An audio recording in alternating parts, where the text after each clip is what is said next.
Hello, my friend, and welcome to Short Stories, presented by AdventuresInAudio.net. I'm Robert Crandall. This podcast can be found on iHeartRadio, and we wish to thank iHeartRadio for including this podcast on their website, as well as Stitcher, iTunes, TuneIn, Podcast Directory, and many others. We thank them all. So however you found us, I'm glad you're here. And I hope all is well for you in this troubled world. The story on this episode is a story of revenge. Have you ever wanted revenge? Not just to wish misfortune on someone, but to desire to cause a distressing or unfortunate incident or event to happen to another person, to cause a painful struggle that precedes death. Well, I hope not. The results can be deleterious to your own life. But in our story, the main character seeks the ultimate revenge. I hope you enjoy The Cask of Amontillado by Edgar Allan Poe.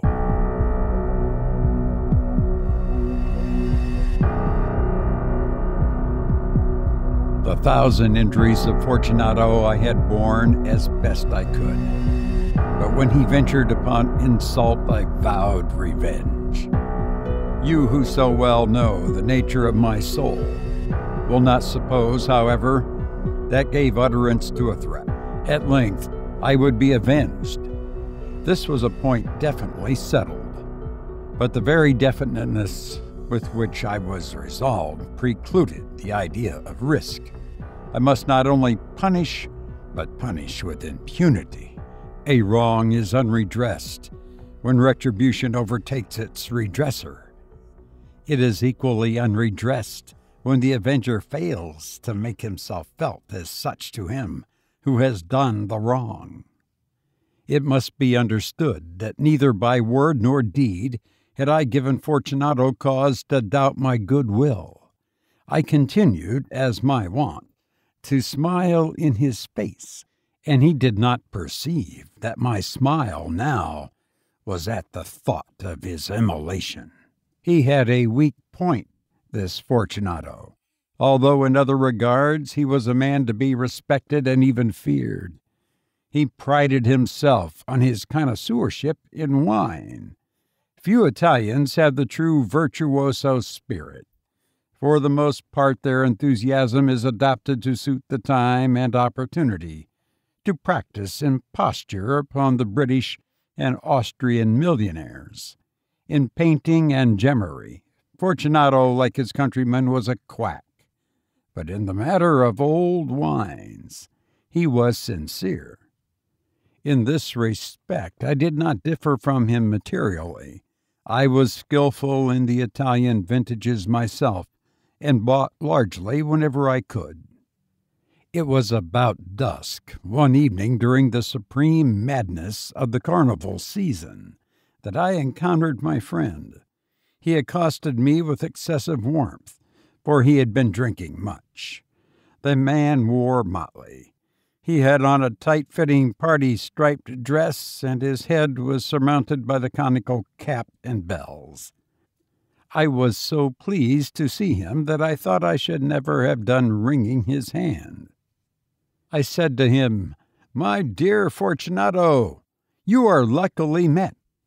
How remarkably well you are looking today. But I have received a pipe of what passes for Amontillado, and I have my doubts." "How?" said he. "Amontillado? A pipe? Impossible, and in the middle of the carnival." "I have my doubts," I replied, and I was silly enough to pay the full Amontillado price without consulting you in the matter. You were not to be found, and I was fearful of losing a bargain." "Amontillado!" "I have my doubts." "Amontillado!" "And I must satisfy them."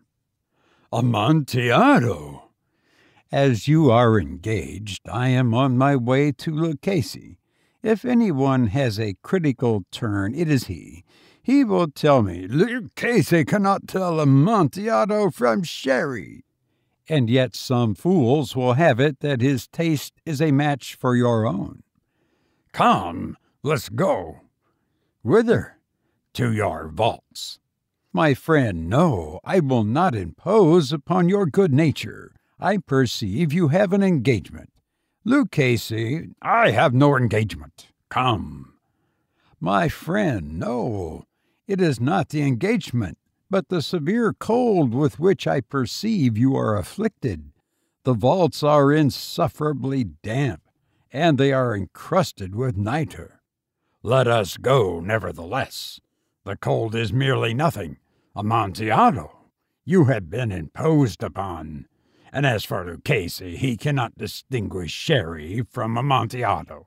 Thus speaking, Fortunato possessed himself of my arm, and putting on a mask of black silk and drawing a roquelaure closely about my person, I suffered him to hurry me to my palazzo.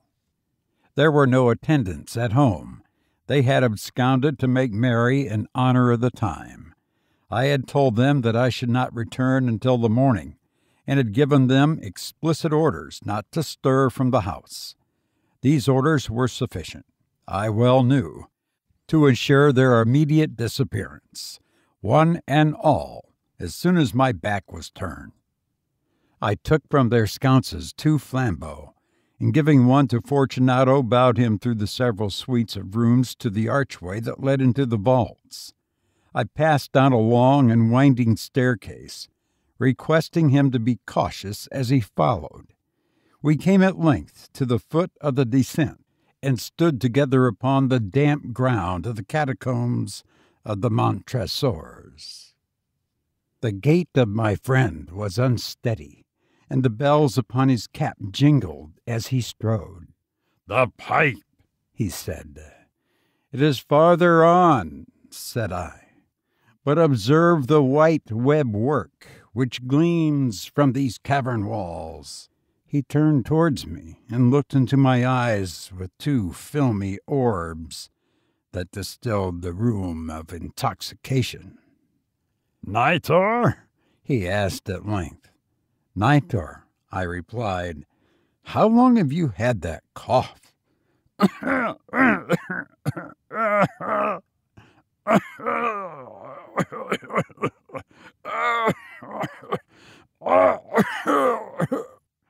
My poor friend found it impossible to reply for many minutes. "It is nothing," he said at last. "Come," I said with decision. "We will go back. Your health is precious. You are rich, respected, admired, beloved. You are happy as once I was. You are a man to be missed. For me it is no matter. We will go back. You will be ill, and I cannot be responsible. Besides, there is Lucchese." "Enough," he said. "The cough's a mere nothing. It will not kill me. I shall not die of a cough." "True, true," I replied. "And indeed I had no intention of alarming you unnecessarily. But you should use all proper caution. A draught of this medic will defend us from the damps." Here I knocked off the neck of a bottle which I drew from a long row of its fellows that lay upon the mould. "Drink," I said, presenting him the wine. He raised it to his lips with a leer. He paused and nodded to me familiarly, while his bells jingled. "I drink," he said, "to the buried that repose around us." "And I to your long life." He again took my arm, and we proceeded. "These vaults," he said, "are extensive." The Montresors, I replied, were a great and numerous family. "I forget your arms." A huge human foot d'or in a field azure. The foot crushes a serpent rampant, whose fangs are embedded in the heel. "And the motto?" "Nemo me impune lacessit." "Good," he said. The wine sparkled in his eyes and the bells jingled. My own fancy grew warm with the Medoc. We had passed through long walls of piled skeletons with cask and puncheons intermingling into the inmost recesses of the catacombs. I paused again, and this time I made bold to seize Fortunato by an arm above the elbow. "The nitre," I said. "See, it increases. It hangs like moss upon the vaults. We are below the river's bed. The drops of moisture trickle among the bones. Come, we will go back, ere it is too late. Your cough—" "It is nothing," he said. "Let's go on, but first another draught of the Medoc." I broke and reached him a flagon of de Grave. He emptied it at a breath. His eyes flashed with a fierce light.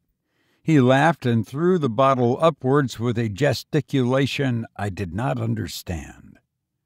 I looked at him in surprise. He repeated the movement, a grotesque one. "You do not comprehend?" he said. "Not I," I replied. "Then you are not of the Brotherhood." "How?" "You are not of the Masons." "Yes, yes," I said. "Yes, yes." "You? Impossible. A Mason?" "A Mason," I replied. "A sign," he said. "A sign." "It is this," I answered, producing from beneath the folds of my roquelaire a trowel. "You jest," he exclaimed, recoiling a few paces. "But let us proceed to the Amontillado." "Be it so," I said, replacing the tool beneath the cloak and again offering him my arm. He leaned upon it heavily. We continued our route in search of the Amontillado. We passed through a range of low arches, descended, passed on, and descending again, arrived at a deep crypt in which the foulness of the air caused our flambeau rather to glow than flame. At the most remote end of the crypt there appeared another less spacious. Its walls had been lined with human remains piled to the vault overhead in the fashion of the great catacombs of Paris. 3 sides of this interior crypt were still ornamented in this manner. From the 4th side the bones had been thrown down and lay promiscuously upon the earth, forming at one point a mound of some size. Within the wall, thus exposed by the displacing of the bones, we perceived a still interior crypt or recess, in depth about 4 feet, in width 3, in height 6 or 7. It seemed to have been constructed for no especial use within itself, but formed merely the interval between 2 of the colossal supports of the roof of the catacombs, and was backed by one of their circumscribing walls of solid granite. It was in vain that Fortunato, uplifting his dull torch, endeavored to pry into the depth of the recess. Its termination the feeble light did not enable us to see. "Proceed," I said. "Herein is the Amontillado. As for Lucchese—" "He is an ignoramus," interrupted my friend, as he stepped unsteadily forward, while I followed immediately at his heels. In an instant he had reached the extremity of the niche, and finding his progress arrested by the rock, stood stupidly bewildered. A moment more, and I had fettered him to the granite. In its surface were 2 iron staples, distant from each other about 2 feet horizontally. From one of these depended a short chain, from the other a padlock. Throwing the links about his waist, it was but the work of a few seconds to secure it. He was too much astounded to resist. Withdrawing the key, I stepped back from the recess. "Pass your hand," I said. "Over the wall. You cannot help feeling the nitre. Indeed, it's very damp. Once more, let me implore you to return." "No? Then I must positively leave you. But I must first render you all the little attentions in my power." "The Amontillado!" ejaculated my friend, not yet recovered from his astonishment. "True," I replied. "The Amontillado!" As I said these words, I busied myself among the pile of bones which I have before spoken. Throwing them aside, I soon uncovered a quantity of building stone and mortar. With these materials, and with the aid of my trowel, I began vigorously to wall up the entrance of the niche. I had scarcely laid the first tier of the masonry when I discovered that the intoxication of Fortunato had in a great measure worn off. The earliest indication I had of this was a low moaning cry from the depth of the recess. It was not the cry of a drunken man. There was then a long and obstinate silence. I laid the second tier, and the third, and the fourth, and then I heard the furious vibrations of the chain. The noise lasted for several minutes, during which, that I might hearken to it with the more satisfaction, I ceased my labors and sat down upon the bones. When at last the clanking subsided, I resumed the trowel and finished without interruption the fifth, the sixth, and the seventh tier. The wall was now nearly upon a level with my breast. I again paused, and holding the flambeau over the mason work, threw a few feeble rays upon the figure within. A succession of loud and shrill screams, bursting suddenly from the throat of the chained form, seemed to thrust me violently back. For a brief moment I hesitated. I trembled. Unsheathing my rapier, I began to grope with it about the recess. But the thought of an instant reassured me. I placed my hand upon the solid fabric of the catacombs and felt satisfied. I reapproached the wall. I replied to the yells of him who clamored. I re-echoed. I aided. I surpassed them in volume and in strength. I did this, and the clamor grew still. It was now midnight, and my task was drawing to a close. I had completed the 8th, the 9th, and the 10th tier. I had finished a portion of the last and the 11th. There remained but a single stone to be fitted and plastered in. I struggled with its weight. I placed it partially in its destined position. But now there came from out the niche a low laugh that erected the hairs upon my head. It was succeeded by a sad voice, which I had difficulty in recognizing as that of the noble Fortunato. The voice said, "Ha, ha, ha! He, he! A very good joke indeed, an excellent jest. We will have many a rich laugh about it at the palazzo. He, he! Over our wine. He, he!" "The Amontillado," I said. "He, he!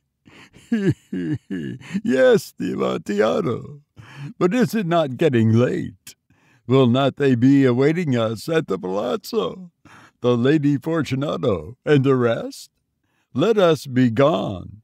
"Yes," I said, "let us be gone." "For the love of God, Montresor." "Yes," I said, "for the love of God." But to these words I hearkened in vain for a reply. I grew impatient. I called aloud, "Fortunato!" No answer. I called again. Fortunato! No answer still. I thrust a torch through the remaining aperture and let it fall within. There came forth in return only a jingling of the bells. My heart grew sick. It was the dampness of the catacombs that made it so. I hastened to make an end of my labor. I forced the last stone into its position. I plastered it up. Against the new masonry, I re-erected the old rampart of bones.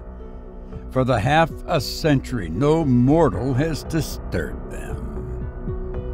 In pace requiescat.